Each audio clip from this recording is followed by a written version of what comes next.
രാത്രി ആ രണ്ട് കോലത്തെയും അടിക്കും, പൊതിരെ തല്ലും, ആ രണ്ട് ബിംബത്തെയും തല്ലും.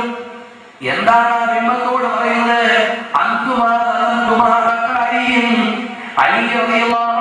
അച്ഛനെ നിങ്ങളാണ് ആക്രമിച്ചത്, നിങ്ങൾ രണ്ടുപേരും അക്രമികളാണ് എന്ന് പറഞ്ഞ രണ്ട് രൂപത്തെയും മാറി തല്ലും. ഈ രണ്ട് രൂപമാരുടെയാണ്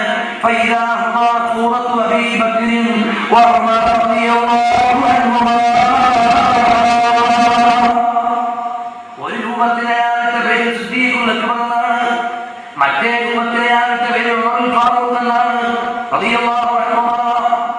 ആ മഹാന്മാരായ സ്വഹാബത്തിനെ തല്ലുന്ന പ്രതീകമായി ബഹുമാനപ്പെട്ട മഹാന്മാരായ ആളുകൾ അലി റളിയല്ലാഹു അൻഹുവിനെ അതിന് കടന്നു വെച്ചു എന്ന ദുരാരോപണത്തോടെ മഹാന്മാരായ സ്വഹാബത്തിനെ പൊതുവെ തല്ലിയിരുന്ന ഒരു പ്രവണത ഇയാൾക്കുണ്ടായിരുന്നു.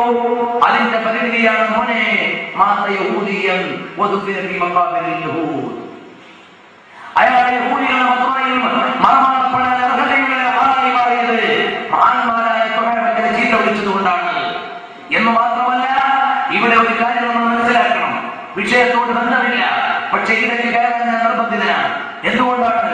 ബഹുമാനപ്പെട്ട സയ്യിദുനാ മുഹമ്മദ് റസൂലുള്ളാഹി സ്വല്ലല്ലാഹു അലൈഹി വസല്ലം തങ്ങളുടെ മാതാപിതാക്കളുടെ ഈമാനെ പോലും ചോദ്യം ചെയ്യുന്ന പരിഷ്കരണവാദികൾ ഈ കാലഘട്ടത്തിൽ കടന്നു വന്നിട്ടുണ്ട്. അല്ലാഹു തആല നമ്മുടെ ഈമാൻ കാത്തുരക്ഷിക്കട്ടെ.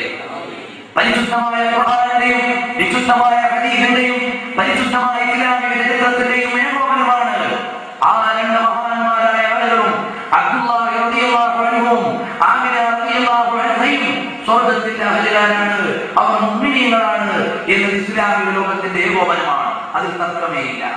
പക്ഷേ അതിനെ ചോദ്യം ചെയ്യുന്ന ബിദഈകൾ നമ്മുടെ ഉള്ളിലേക്ക് വന്നു. എന്നിട്ട് അവരുടെ ഈമാനെ ചോദ്യം ചെയ്യുമ്പോ 35 പരം ഇമാമുകൾ അവരുടെ ഗ്രന്ഥങ്ങളിൽ ബഹുമാനപ്പെട്ട അബൂബക്കർ നബി റളിയല്ലാഹു അൻഹു മഹാന്മാരായ നബി സല്ലല്ലാഹു അലൈഹി വസല്ലം തങ്ങളുടെ മാതാപിതാക്കളുടെ പേര് പറഞ്ഞിട്ട് റളിയല്ലാഹു അൻഹു എന്ന് രേഖപ്പെടുത്തിയത് വ്യക്തമായി കാണാം.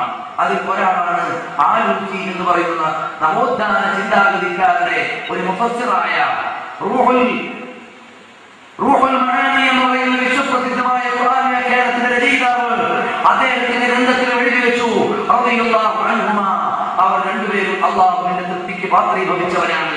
കാരണം നബി സല്ലല്ലാഹു അലൈഹി വസല്ലം തങ്ങൾ വന്നത് അവരിലൂടെയാണ്. ഇൻഷാ അല്ലാഹ് നമുക്ക് അവസരം കിട്ടിയാൽ പിന്നീട് വിശാലമായി പറയാം. ഞാൻ അങ്ങോട്ട് കടക്കുന്നില്ല. ആ നബി സല്ലല്ലാഹു അലൈഹി വസല്ലം തങ്ങളുടെ സ്വഹാബാക്കളിൽ ഒരാളെങ്കിലും ചീത്ത പറയുകയോ അവരുടെ നിലപാടുകളെയോ അവരുടെ വിശ്വാസ പ്രമാണങ്ങളെയോ അതിര് കടന്നു എന്ന് വാദിക്കുകയോ ചെയ്താൽ പരിശുദ്ധമായ ഇസ്ലാമിൽ നിന്ന് അവർ പുറത്താണ്. ഇസ്ലാമിൽ നിന്ന് പുറത്താണ്. അതിന്റെ ഒരൊറ്റ സംഭവമേ ഞാൻ പറഞ്ഞിട്ടുള്ളൂ. ഇനി 100 കണക്കിന് സംഭവങ്ങൾ ഇമാമുകൾ രേഖപ്പെടുത്തിയിട്ടുണ്ട്.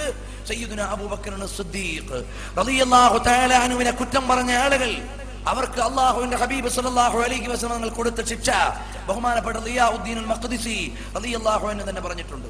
തങ്ങളുടെ ചാരത്ത് 2 പേര് കിടക്കുന്നുണ്ടല്ലോ, സ്വാഹിബൈനി അബൂബക്കർ സിദ്ദീഖ് റളിയല്ലാഹു അൻഹു ഉമർ ഫാറൂഖ് റളിയല്ലാഹു അൻഹു.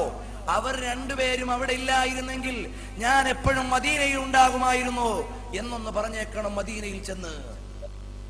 ഈ വിശ്വാസിക്ക് അഹ്ലുസുന്നത്തി വൽ ജമാഅത്തിന്റെ വിശ്വാസമുള്ള ആൾക്ക് വല്ലാത്ത വിഷമമായി നേരെ മദീനയിൽ ചെന്നിട്ട് സയ്യിദുനാ മുഹമ്മദുർ റസൂലുള്ളാഹ് സല്ലല്ലാഹു അലൈഹി വസല്ലം തങ്ങളുടെ അടുക്കൽ ചെന്നിട്ട് പറഞ്ഞു, നബിയേ, അവിടുത്തെ അടുക്കലേക്ക് സിയാറത്തിന് വരുമ്പോ അതാ തങ്ങളുടെ അടുക്കലേക്ക് വരുന്ന സമയത്ത് ചാരത്ത് കിടക്കുന്ന 2 പേരില്ലായിരുന്നെങ്കിൽ വരുമായിരുന്നോ എന്നൊരു വിശ്വാസി എന്നോട് പറഞ്ഞു.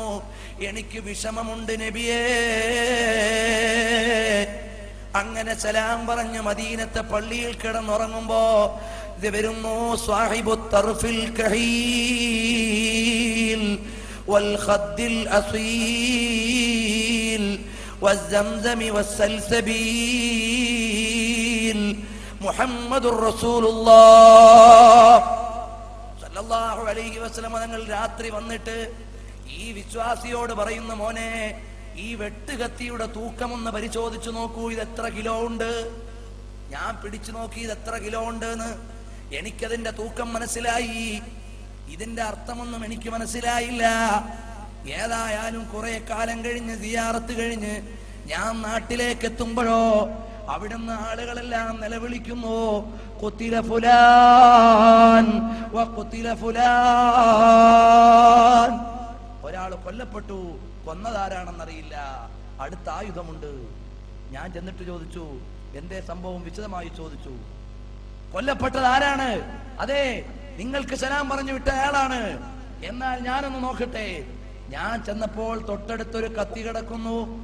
അതിന്റെ വെയിറ്റ് നോക്കുമ്പോൾ അള്ളാഹുവിന്റെ ഹബീബ് മുഹമ്മദുർ റസൂലുള്ളാഹി സല്ലല്ലാഹു അലൈഹി വസല്ലം തങ്ങൾ എന്നോട് തൂക്കം നോക്കാൻ പറഞ്ഞ അതേ വെയിറ്റുള്ള കാരണമെന്ന് ചോദിക്കുമ്പോ ബഹുമാനപ്പെട്ട സയ്യിദുനാ മുഹമ്മദുർ റസൂലുള്ളാഹി സല്ലല്ലാഹു അലൈഹി വസല്ലം തങ്ങളുടെ പ്രിയപ്പെട്ട സ്വഹാബാക്കളെ ചീത്ത പറഞ്ഞ ആൾക്ക് നേരിട്ട് ശിക്കായത്ത് ബോധിപ്പിച്ചപ്പോ മദീനത്തെ റൗദയിൽ കിടന്നുകൊണ്ട് നടപടി സ്വീകരിച്ച മുഹമ്മദുർ റസൂലുള്ളാഹ് സല്ലല്ലാഹു അലൈഹി വസല്ലം.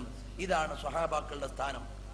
ഇന്ന് സ്വഹാബാക്കൾ നബി തങ്ങളെ എങ്ങനെ പ്രേമിച്ചു എന്ന വിഷയത്തിലേക്ക് കടക്കുന്നതിന്റെ ആമുഖമായി മഹാന്മാരായ സ്വഹാബത്തിന്റെ ഫضല് പറയണമല്ലോ എന്ന് വിചാരിച്ച് പരിശോധിക്കുമ്പോ ഇൻഷാ അല്ലാഹ് അല്ലാഹു സുബ്ഹാനഹു വ തആല തൗഫീഖ് നൽകി ഇനിയും നമുക്ക് ഇതുപോലെ ഒരു പരമ്പര സംഘടിപ്പിക്കാൻ കഴിഞ്ഞാൽ അന്ന് 5 or 6 ദിവസം സ്വഹാബത്തിനെ കുറിച്ച് മാത്രം നമുക്ക് പറയണം.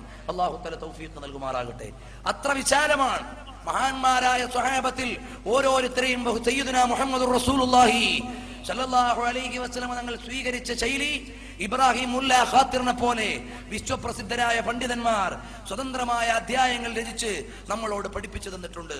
നമുക്ക് കടന്നു പോകാം. ബഹുമാനപ്പെട്ട സയ്യിദുനാ അബൂബക്കർ സിദ്ദീഖ് റളിയല്ലാഹു അൻഹു നേതൃത്വം കൊടുക്കുന്ന മഹാന്മാരായ സ്വഹാബത്ത് റസൂലുള്ളാഹി സ്വല്ലല്ലാഹു അലൈഹി വസല്ലം തങ്ങളെ എങ്ങനെ പ്രേമിച്ചു എന്ന് ചോദിച്ചാൽ ഉദാഹരണം പറയാനില്ലാത്ത വിധം പ്രേമിച്ചു.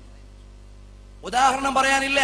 जान कुर्बान दे रहा हूं आशिक़े अबरार पर दीन कुर्बान दे रहा हूं आशिक़े मुख्तार पर.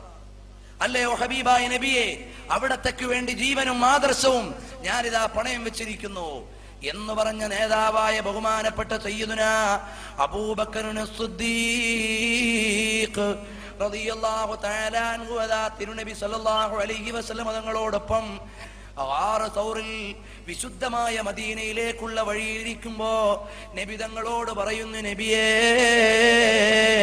എനിക്ക് ദാഹിക്കുന്നു നബിയേ. ഇൻഷാ അല്ലാഹ് അത് അവസാനം പറഞ്ഞ് നമുക്ക് ദുആ ഇറക്കണം. ഞാൻ അതുകൊണ്ട് ഇപ്പോൾ അതിന്റെ വിശാല തലത്തിലേക്ക് പോകുന്നില്ല. മഹാന്മാരായ ഇമാമുകൾ രേഖപ്പെടുത്തുന്നു, നബി സല്ലല്ലാഹു അലൈഹി വസല്ലം തങ്ങളോട്, അല്ലയോ ഹബീബായ നബിയേ എനിക്ക് കുടിക്കാൻ വെള്ളം വേണം. അവിടുന്ന് തന്നെ ശത്രുക്കളുടെ ഭയത്തിലാണ്. നമ്മളിപ്പോൾ ശത്രുക്കളുടെ കണ്ണിൽ പെടുമോ എന്ന വിഷമത്തിലാണ്. എന്നാലും എന്റെ ദാഹം സഹിക്കുന്നില്ല നബിയേ. ഫിദാക അബീ വ ഉമ്മീ വ അമ്മീ വ ഇർദീ യാ റസൂലല്ലാഹ്. അല്ലയോ ഹബീബായ നബിയെ, എന്റെ ജീവനും എന്റെ ജീവിതവും എല്ലാം ഞാൻ തങ്ങൾക്ക് വേണ്ടി തന്നിരിക്കുന്നു എന്ന് പറഞ്ഞ ബഹുമാനപ്പെട്ട മഹാനായ ഇമാം ഇൻഷാ അല്ലാഹ് സിദ്ദീഖുൽ അക്ബർ റളിയല്ലാഹു അൻഹുവിനെ അവസാനം പറഞ്ഞ് നമുക്ക് ദുആ ചെയ്ത് മുന്നോട്ട് പോകണം. ബഹുമാനപ്പെട്ട സയ്യിദുനാ ഉമർ ഇബ്നുൽ ഖത്താബ് റളിയല്ലാഹു തആല അൻഹു നബി സല്ലല്ലാഹു അലൈഹി വസല്ലം തങ്ങളെ പ്രേമിച്ചതിന്റെ 1000 ഉദാഹരണങ്ങൾ ഇമാമുകൾ ഉദ്ധരിക്കുന്നുണ്ട്. അതിൽ നിന്ന് ചെറിയ ഒരു ഉദാഹരണം മാത്രം പറഞ്ഞുകൊണ്ട് ഇൻഷാ അല്ലാഹ് നമുക്ക് കടന്നു പോകാം. മഹബ്ബത്തുൻ നബി സല്ലല്ലാഹു അലൈഹി വസല്ലം ഫീ ദിറാസത്തി ഉമർ ഇബ്നുൽ ഖത്താബ് റളിയല്ലാഹു അൻഹു എന്നൊരു ഗ്രന്ഥം മാത്രം അബ്ബാസ് മഹ്മൂദുൽ അഖാദ് രചിച്ചിട്ടുണ്ട്. പക്ഷേ അതിന്റെ കോപ്പി എന്റെ കയ്യിലില്ല, കാണാനേ നിയോഗമുണ്ടായിട്ടുള്ളൂ. അങ്ങനെ ബഹുമാനപ്പെട്ട സയ്യിദുനാ ഉമർ ഇബ്നുൽ ഖത്താബ് റളിയല്ലാഹു അൻഹു ഖിലാഫത്തിന്റെ പദവി ഏറ്റെടുക്കുന്ന സമയത്ത് നടത്തിയ പ്രസംഗത്തിൽ പറഞ്ഞത് കാണാം, നിങ്ങൾ എന്നെ കാണുന്നത് ഒരു കഠിന മനസ്കനായിട്ടായിരിക്കും. അല്ലയോ അനുയായികളെ, നിങ്ങൾ എന്നെ അഭിമുഖീകരിക്കുന്നത് ഒരു കർക്കശ സ്വഭാവമുള്ള ആളായിട്ടായിരിക്കും. എന്നാൽ അന അബ്ദു റസൂലില്ലാഹി വ ഖാദിമുഹു, ഞാൻ നബി സല്ലല്ലാഹു അലൈഹി വസല്ലം തങ്ങളുടെ അടിമയാണ്, അവിടുത്തെ ഖാദിമുമാണ്. നിങ്ങൾക്കത് പോരെയോ? അന അബ്ദു റസൂലില്ലാഹ്, ഞാൻ നബി സല്ലല്ലാഹു അലൈഹി വസല്ലം തങ്ങളുടെ അബ്ദാണ്, അടിമയാണ്.